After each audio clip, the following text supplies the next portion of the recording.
left in the first round of qualifying today, 3.777 seconds at 322.65 miles an hour. Tony, you've had a lot of success out here.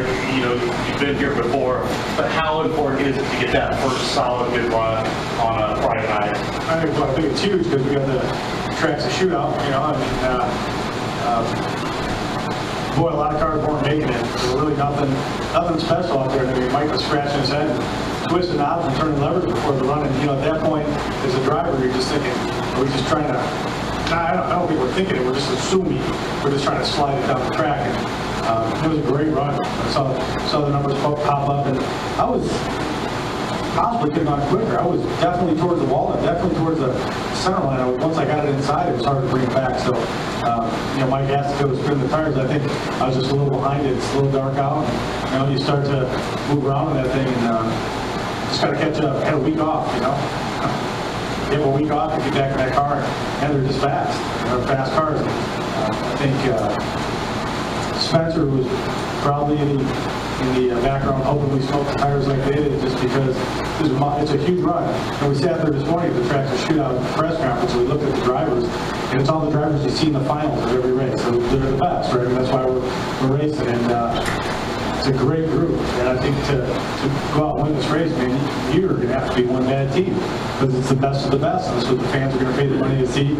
They have an opportunity to win 2 huge races. And, you know, obviously we have a chance to go out and do something that nobody's ever done, win 10 races. I think setting a great run on that first run, now we can race. You know, we can go out and race. We'll go down and try to get that trophy, that extra money. And I think, you know, the cars that we've seen it, every one of our teams have been in a position where, yeah, we're going to win this race, but we got to qualify number 1, and it just changes the game plan. Right now, we can just go out and try to dominate, leave nothing on the table, take all the money home, take a couple of cool trophies. You know, we've never won the Tracks of Shootout. Won it when it was a Texaco shootout, but haven't won it here. This is big. Right? A good chance to make some big money at a great racing facility. Right. Last year you were in the field when you went number 2 in the final session with the pressure run. So is it a relief to kind of get this out of the way immediately and avoid that pressure situation? Absolutely. You know, anyone that says no is lying. And I love those big moments. I love the fact that we accomplished something. Nobody wants to be in that position. And honestly, I've been struggling this week. I hurt myself. Moved to Austin, bought myself some weight equipment, and I was gonna beat Hagen, you know, in a week. I was gonna outgrow him in a week, and you can't do that. You can write that down. You can't do it in a week.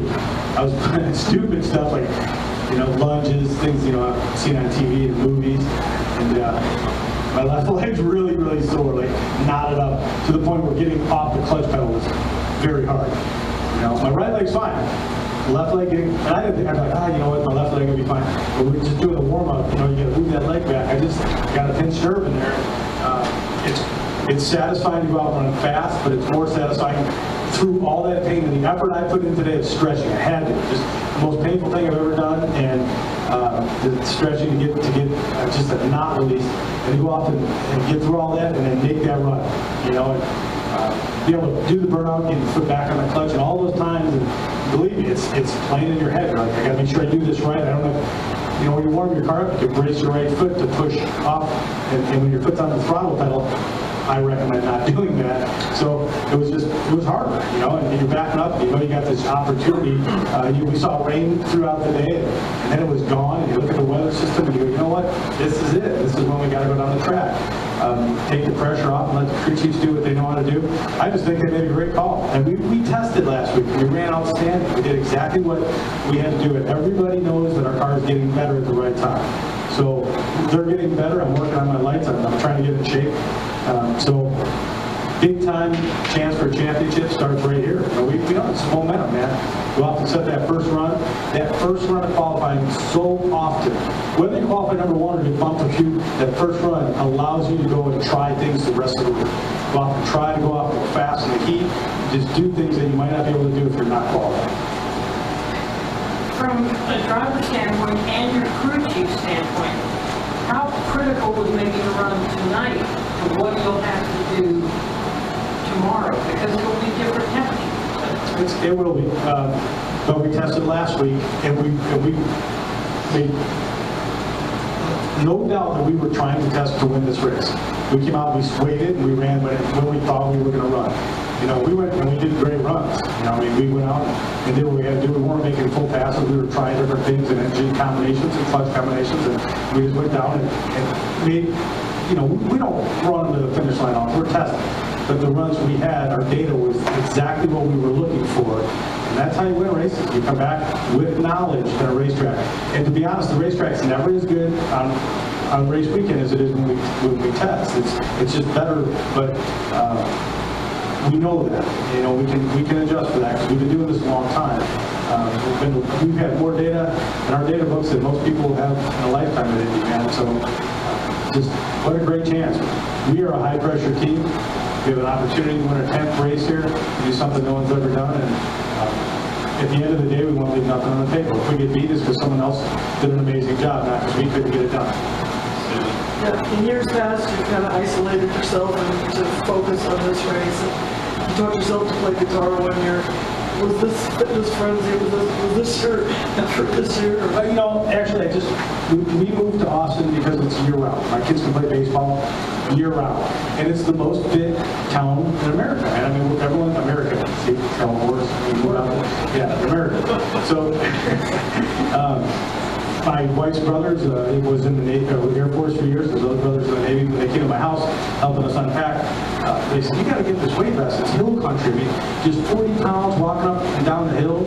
So we walked up and down the hills, my wife and I said, "I think this is my limit. Like, I'm getting sore." It's just like, we'll just take the vest off. Me, being someone that doesn't want to do the extra work, didn't take it off. I just kept walking with her until my legs were on fire, and my left glute was twice the size. Anton goes, "Man, you got my left butt, your right butt." That's what he said. That's funny. That is funny. I mean, it was that noticeable. I'm like, man, yeah. And the job is to get both your butts like that. That's what I'm working on. Lunges, getting stronger. These kids are getting better. They're faster. You know, they're good. They train, they prepare. And we have to keep up. There's no reason in the world someone says, "I'm 44 years old, that I can't work out all the time." And this is my job. And I have to be in shape. I have to be a machine. And you got to go out and do this over and over so you can keep up with these young guys that started in junior drag shows. We didn't have those. You know, it's a whole different world, man, and we got to keep up. So you're saying the machine needs some oil right now? Yeah, right now it does, yeah. We've been gay. The number 10. I assume that it's grown as we get closer and closer to this weekend. How big is that number in your mind right now, and how big will it be come Monday?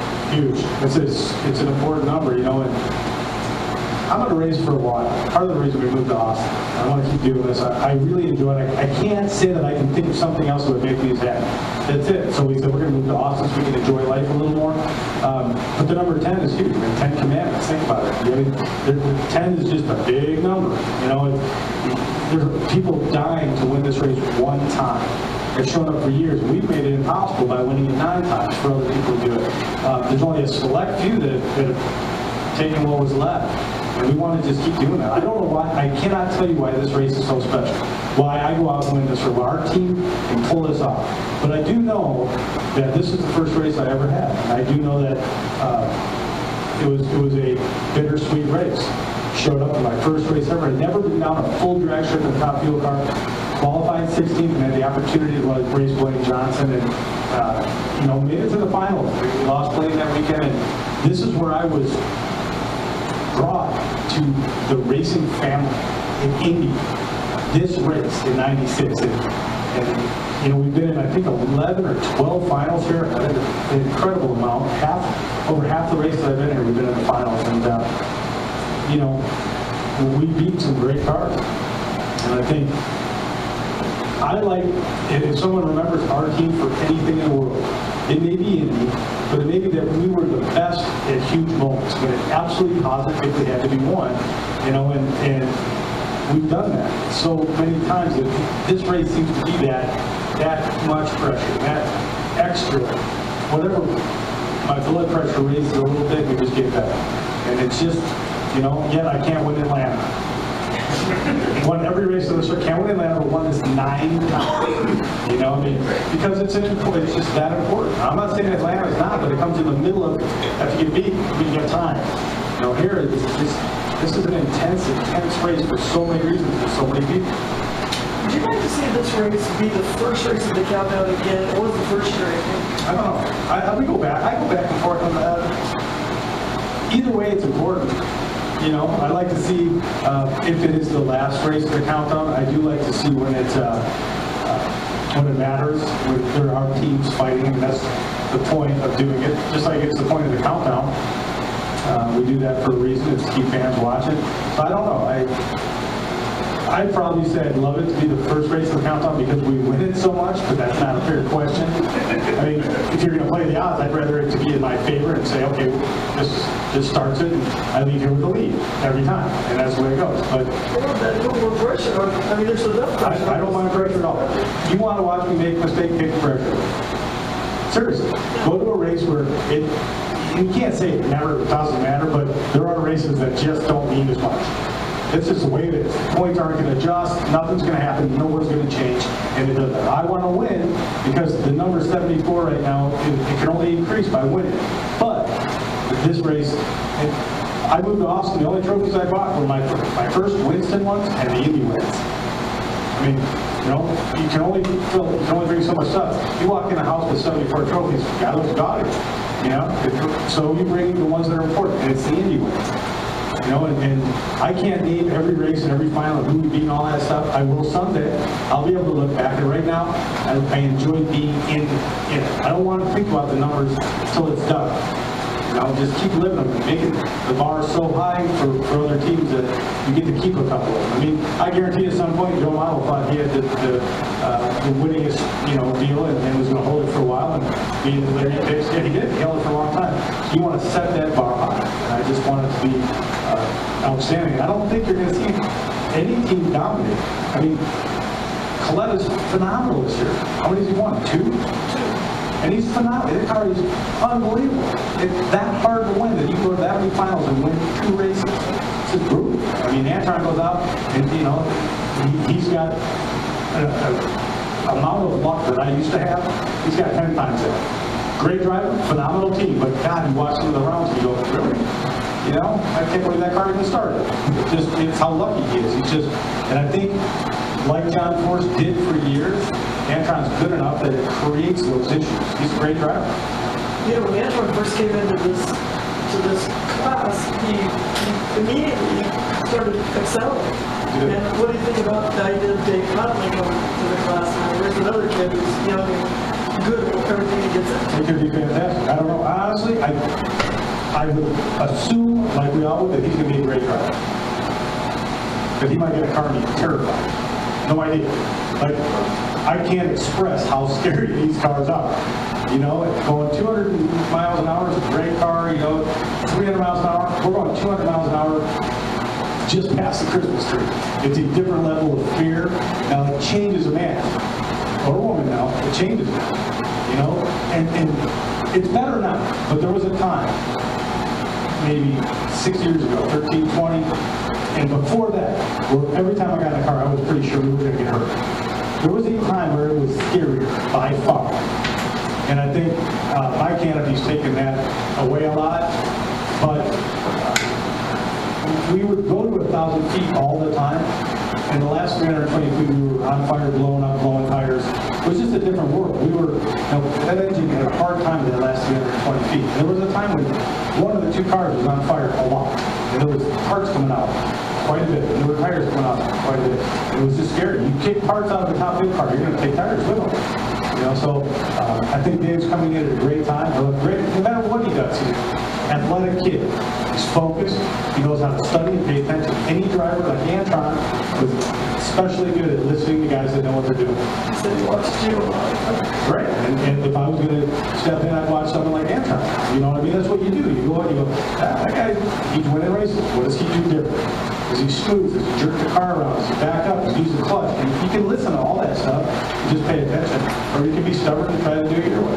But most of the smart drivers listen.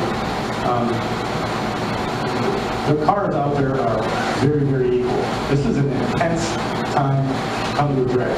I think it's the best there's ever been. I think to watch a race now, the races are closer than it's ever been in the history of the sport. Did you talk much today to Jim Nicole? I'm sorry. That's okay.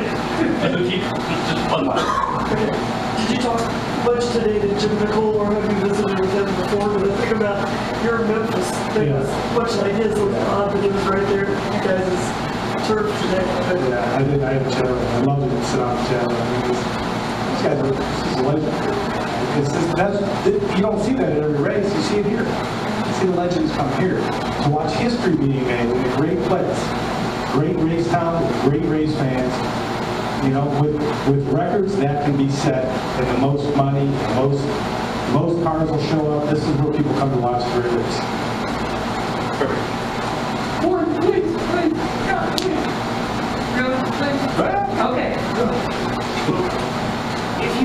When you look back 9 of the greatest days in your racing career, right here, which one of them stands above the other races?